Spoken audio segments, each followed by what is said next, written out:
The 61st Commission on the Status of Women ended a few days ago.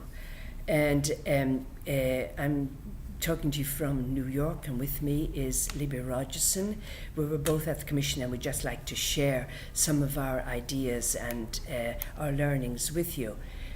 Now, first of all, it is the 61st Commission on the Status of Women. That is very important because in 61 years, people have come together at the UN to work on the advancement of women. And along with the commissions, we've also had 4 world conferences on women.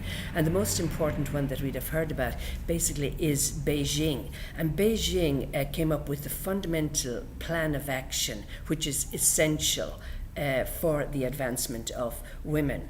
Now, there are legally binding conventions related to gender equality and the empowerment of women and girls and the fulfillment of their human rights. And among these are the Convention on the Elimination of All Forms of Discrimination and against women, and then the Commission on the Rights of the Child, or the Convention on the Rights of the Child. Now, both of these are really important, and if your country has ratified them, it means that they are legally binding in your country. Right?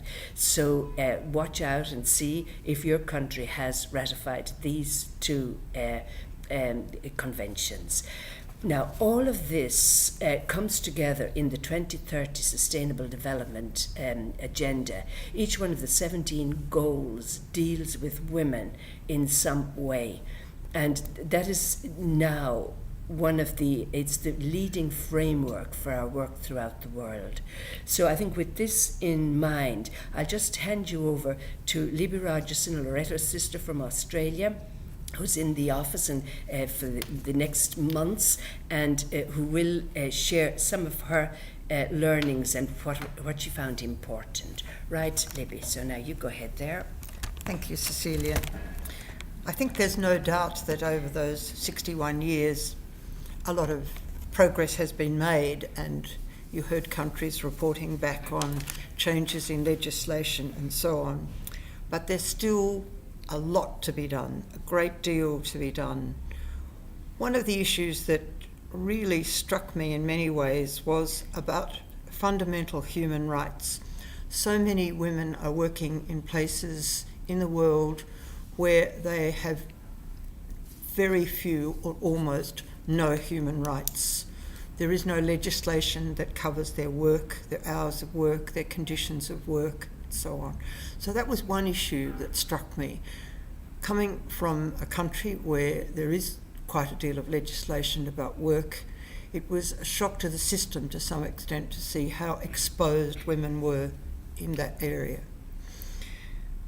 Another area that struck me was the importance of working with men and boys. If we're going to change things for women, then men and boys have to become the change agents. And so it behoves all of us to spend time educating our sons, our boys, to become change agents, to recognise the work of women and the value of women's work. Which leads me perhaps to a third point, that how undervalued is women's work. It's essential, it holds families together, societies together, but it's largely unvalued or undervalued. The balance between men and women's work in the home is still extraordinarily biased towards women. And in fact, there's little change about that in many countries. It's a work not valued. When you look at the global statistics, you see that women are mostly in low-paid, casual jobs with very little protection.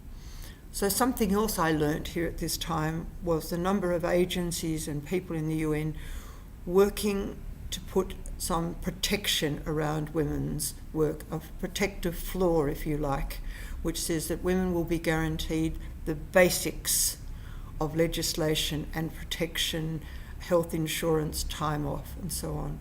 But we have a long way to go in that area. Thank you. Thank you very much for that, Libby. And just to finish off, just to remind you that at the closing session, we were all told, we all have to work on this. We all have to work on the one hand so that the normative and legislative frameworks are in place and are implemented, which is the most important part of it. And then on the other hand, you have the whole change in culture that's needed. So, and we are part of that change of culture, or we may impede it or we may help out. So that is really important for us. And it is also important that we just keep on educating ourselves, training, and learning new skills that are necessary. One of the hugely important areas that came up was the whole question of the technological and digital change that's taking place in our world, and that we need to be part of and to help out with it. So it was very interesting, very exciting. We're building, trying to improve, and trying to make the world a better place, both for women and men. So with that, we leave you, and thank you very much. And we'll say goodbye now. So all the best. Bye. Bye.